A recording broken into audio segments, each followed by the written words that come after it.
Já, Reykjanesjarðvangur byggðaþróunarverkefni eins konar, samstarfsverkefni sveitarfélaga og fyrirtækja á Suðurnesjum. Gengur út á að nýta sérstöðu Suðurnesja, sérstöðu Reykjanesskagans til verðmætasköpunar. Okkar sérstæða Atlantshafshryggurinn og hér komi Atlantshafshryggurinn á land.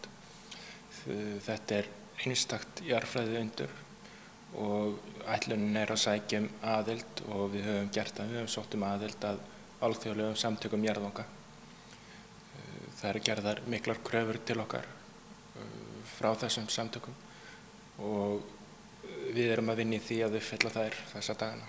Hver var staða verkefnisins áður en það hlaut styrk frá vaxtarsamningi Suðurnesja? Verkefnið fær fyrst styrk úr vaxtarsamningi 2011.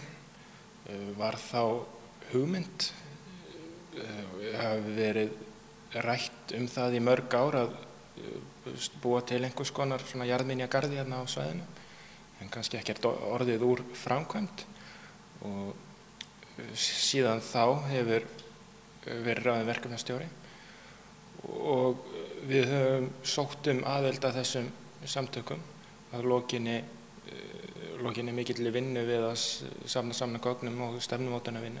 Hvernig hefur gengið að ná markmiðum og hvernig hefur vaxtarsamningurinn hjálpað ykkur? Við erum enn á áætlun. Stefnan var að sækja aðild í nóvember í fyrra og það tókst. Við gerðum okkur grein fyrir því að það gæti tekið svolítinn tíma að fá aðild og við stefnum að því að á næstu 2 árum að þá fái jarðvangurinn aðild að þessum samtökum. Við höfum annað á áætlun eða jafnvel komið lengra. Við erum að vinna í uppbyggingu ferðamannastaða, við erum að vinna í námsefnisgerð og fræðslu og fleira sem á eftir að líta dagsins ljós á næstunni. Hver staða verkefnisins í dag og hver framtíðarsýn ykkar? Næstu skref að byggja upp ferðamannastaði þar sem Atlantshafshryggurinn og afleiðingar hans eru sýnileg.